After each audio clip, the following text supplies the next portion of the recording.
My name is Sandy Racco. I'm from Canada. I've been living in Australia the last 9 years. About 6 months ago now, I went for my routine pap smear and an HPV test, and it came back abnormal, and I tested positive for HPV. So that was scary to hear that. The next step was to go and get a colposcopy at a specialist. It revealed that I had SIN3, severe SIN3, which is precancerous cells. I was then referred to another specialist who specializes in oncology, a gynecologic oncologist. So the next step was a cone biopsy. I got the results, and I was very early stage 1A1. Had a very, very small tumor. The margins were clear, although the doctor said because I've already had my children, I'm a little bit older, it would probably be safer for me to get a hysterectomy. In the meantime, I decided to go and get a second opinion from another doctor, just to make sure that everyone was on the same page, that that is indeed what I should do. The second doctor advised that I get a second cone biopsy before I go to have a hysterectomy, to make sure I get the right kind of hysterectomy. And I did. And within a week, I found out that there was another small tumor there. That now changed my staging from 1A1 to 1A2. In Australia, where I live in Perth, they advised me to have a radical hysterectomy and full pelvic node removal.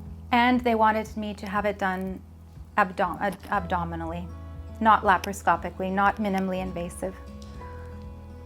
I had already done some research. I had already learned about minimally invasive surgery for cervical cancer.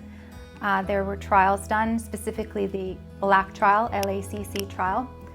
And I wanted to find out more, and I did question my doctor about it. But he said that the risk factors coming in with the LACC trial that were discussed there of more recurrence and ultimate death in women.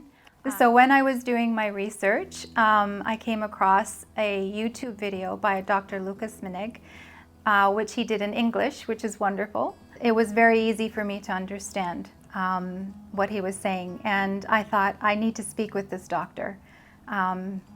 I think he'll be able to help me make a decision of which way to go. So I contacted the email address on the website, his website, and we arranged a video conference call, and it went very well. He explained everything to me in detail. All the questions I had, he was able to answer, and I had many questions after that as well, which I sent many emails with questions, and he was always very happy to answer them for me. I think I even had several more conference calls after that, maybe 2 or 3. And I apologized for all the questions, but he was very, very kind and willing to answer everything, because he knew how important it was for me to have the right answers. Because my family is from Toronto, I decided to make contact with some doctors in Toronto, Canada as well, to get their opinion. And this is very important when you're going through something like this, is getting second, third, fourth opinions. Do it. Because there is not only one way to do something. But by doing this, I was able to dealt with the head of surgery at Princess Margaret Hospital in Toronto and the head of surgery at Sunnybrook Hospital in Toronto. And their advice for me was very similar to Dr. Menig's. So now I had to decide who was I going to go with. And I wanted to get this done as soon as possible, because obviously it's cancer and you don't want to wait too long. You don't want it to spread. But also I went with the doctor who I felt the most comfortable with. So I came to Valencia, Spain for my procedure, and I never thought I would ever do something like that. But when you're going through a health issue, you have to look at all your options. And for me, this was the best option, and I'm very, very happy that I did it. I had my procedure just over a week ago, laparoscopic hysterectomy, sentinel node biopsy.